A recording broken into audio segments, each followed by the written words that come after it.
Esta história não é nova, já a ouvimos vezes sem conta. Já a vimos ser contada da frente para trás, com enredos paralelos, com mais ou menos floreados e até com resultados diferentes. Bem, diferentes talvez não. A verdade é que os portugueses iniciaram e influenciaram de forma determinante os descobrimentos do mundo ocidental. E isso é um facto. Já lá vão mais de 500 anos e a memória da grande epopeia portuguesa ainda ecoa no presente. Qualquer um de nós, portugueses, se à beira do mar fecharmos os olhos, conseguiremos escutar a aventura, a coragem e a bravura desses homens de outra estirpe, desses homens de desejo e de desígnio, cuja audácia e fé os fez acreditar na possibilidade de irem mais além, ainda além da Taprobana, e mais do que prometia a força humana, como assim nos cantou e encantou Camões. E nos deixou a todos nós também a sonhar com o desconhecido, com o sabor das especiarias e com o perfume das terras de além-mar. E foi aqui no Algarve que muitas dessas aventuras começaram. Durante muitos séculos, a visão do mundo esteve fechada sobre a Europa e o mar Mediterrâneo.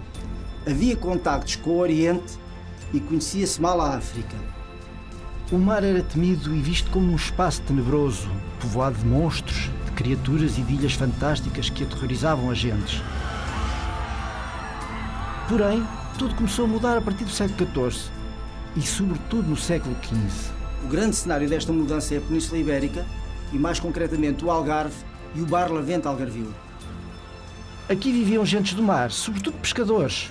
Por aqui passavam comerciantes em viagens entre o norte da Europa e o Mediterrâneo. Era gente experiente, conhecedora do mar, das suas correntes, dos ventos e dos navios. Percebendo-se do valor estratégico de Lagos, da sua ampla baía e de toda a costa que vai até Sagres, o Infante interessou-se por esta região e fez daqui a sua base para as expansões marítimas que patrocinou. Uma das mais importantes foi efetuada por Gilianes, natural de Lagos e escudeiro de Dom Henrique, que, com perseverança e determinação, dobrou o Cabo Bojador na costa da Mauritânia em 1434.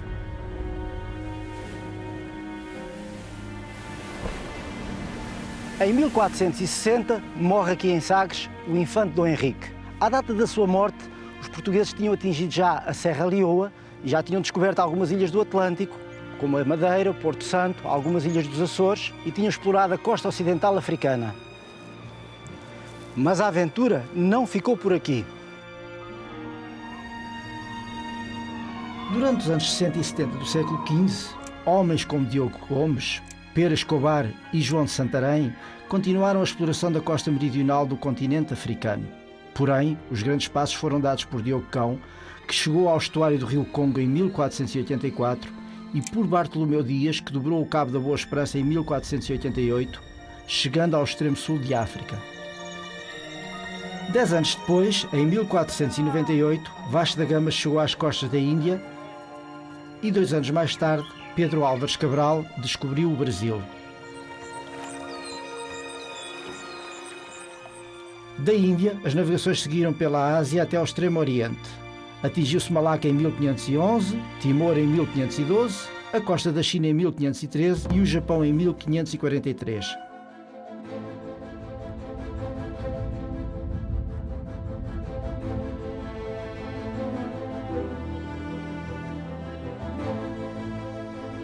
No início do século XV, Portugal iniciou um processo de expansão voltado para o mar.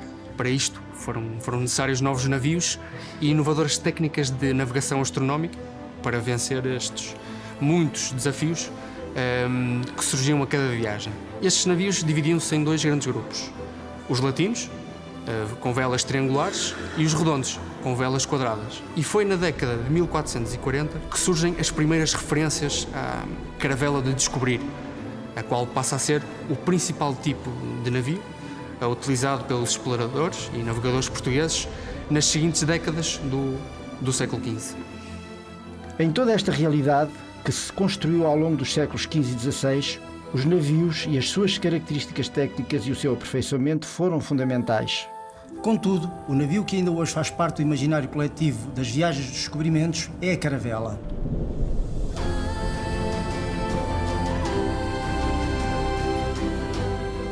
A caravela ajudou a desbravar as águas do Atlântico pelos anos 40 do século XV. Era um navio que velejava bem, podia navegar contra ventos contrários e era adequado para navegar em zonas costeiras de águas pouco profundas.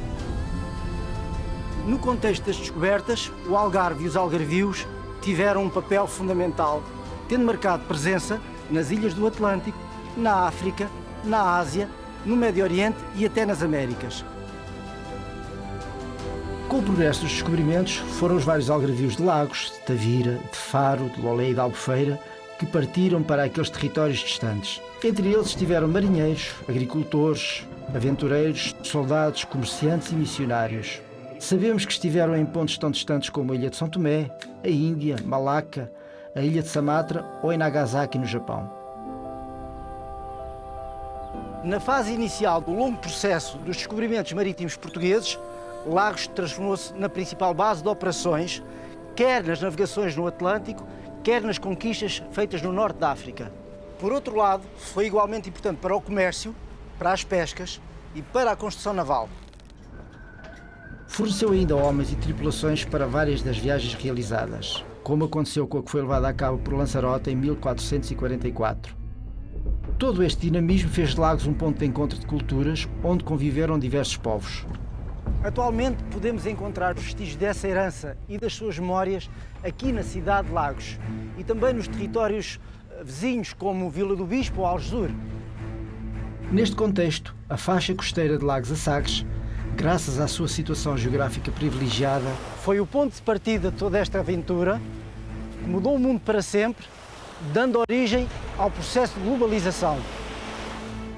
Em Lagos, podemos admirar o local do antigo Paço do Infante Dom Henrique, situado no Castelo dos Governadores, a praça e o monumento que lhe foram consagrados, o antigo mercado de escravos, bem como a zona do Parque do Anel Verde, onde se situavam a antiga gafaria lixeira, onde foram localizados os restos mortais de diversos escravos. Entre os testemunhos mais importantes da época dos descobrimentos, temos exemplos extraordinários do gótico português que floresceu no reinado do venturoso rei Dom Manuel I. Além da grandeza de um reinado, este estilo artístico celebrou precisamente as viagens marítimas, a grandeza e o exotismo que os povos, culturas, territórios e produtos introduziram em Portugal.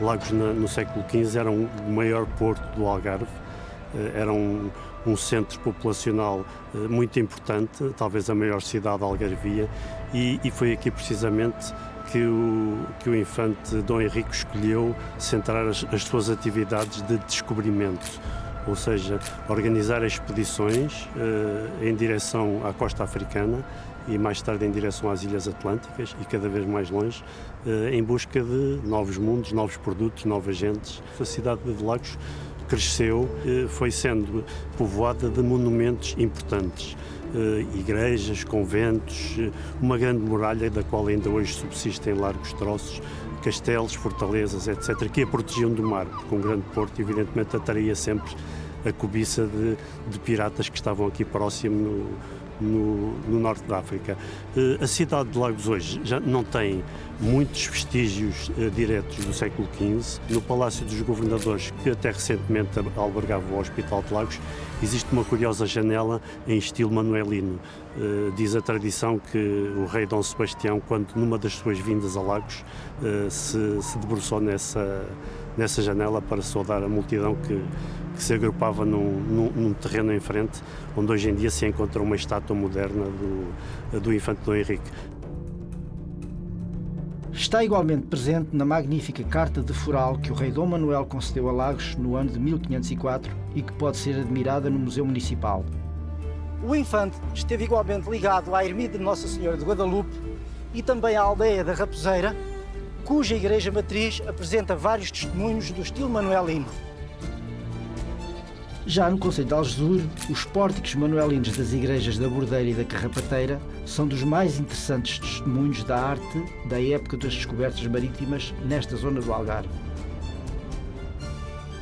O vizinho promontório de Sagres foi outro dos pontos de apoio à navegação que por aqui passou. A história da fortaleza é um dos locais de evocação das memórias do seu fundador, o infante Dom Henrique, e dos descobrimentos portugueses.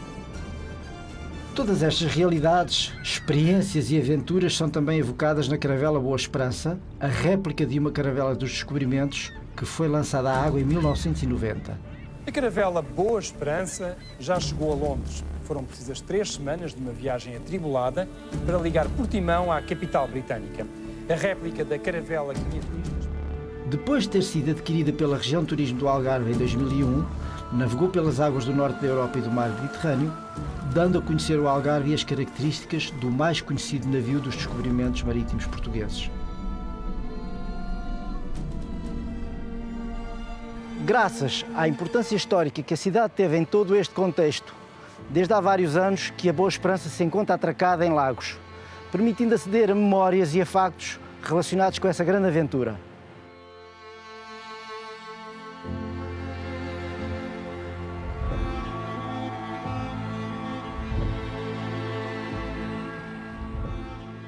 Os descobrimentos portugueses, em toda a sua dimensão económica, cultural e política, constituíram uma verdadeira revolução na história da humanidade. Portugal e a Europa passaram a relacionar-se com o resto do mundo de uma forma como nunca tinha acontecido até então.